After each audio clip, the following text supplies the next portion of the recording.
नमस्कार, जय हिंद, वंदे मातरम। एक बार आप सभी का बहुत बहुत स्वागत है हमारे YouTube channel KDX news opinion के अंदर।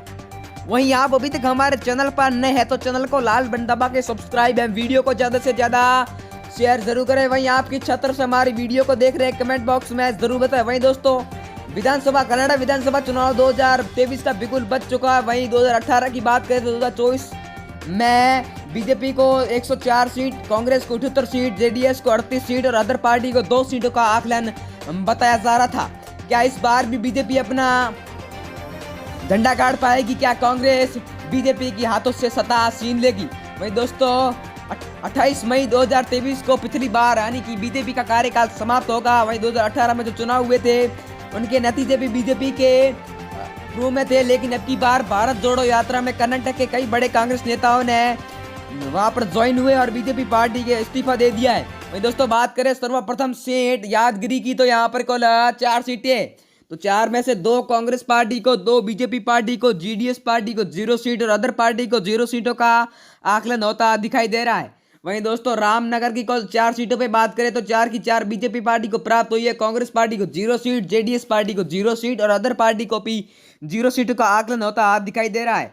वहीं दोस्तों, बात करें उत्तर कन्नड़ की तो यहाँ पर कुल 6 सीटें हैं। 6 में से 4 कांग्रेस पार्टी को, 2 बीजेपी पार्टी को, 0 जीडीएस पार्टी को और 0 अदर पार्टी को प्राप्त हुई है अब की बार कर्नाटक के अंदर। वहीं दोस्तों, बात करें अगली सीट तुमकर की तो यहाँ पर कुल 11 सीटें हैं। 11 में से 7 बीजेपी को, 1 अदर पार्टी को, 3 कांग्रेस पार्टी को और 0 जेडीएस पार्टी को प्राप्त हुई है अब की बार। वहीं दोस्तों, बात करें अगली सीट श्रीमंगा की कुल 7 सीटों पर तो 7 में से 6 कांग्रेस पार्टी को, 1 बीजेपी पार्टी को, 0 जेडीएस पार्टी को और 0 अदर पार्टी को आकलन होता दिखाई दे रहा है।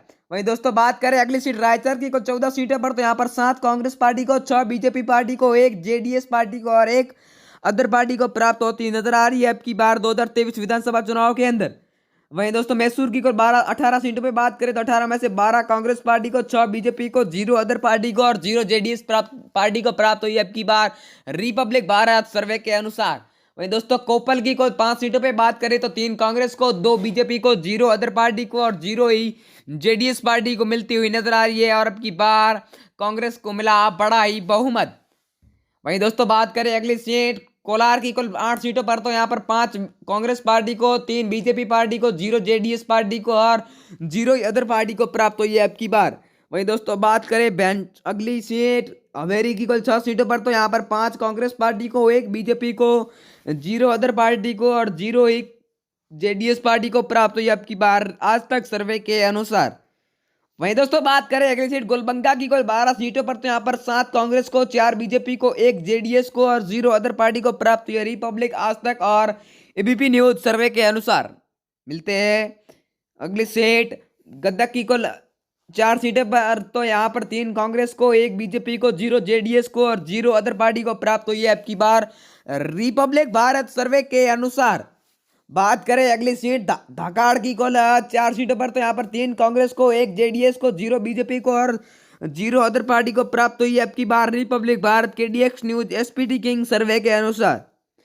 बात करें अगली सीट दावनगिरी की कुल 8 सीटों पर तो यहाँ पर 6 बीजेपी को, 6 कांग्रेस को, 2 बीजेपी को, 0 जेडीएस को और 0 अदर पार्टी को प्राप्त हुई है अब की बार रिपब्लिक भारत सर्वे के अनुसार।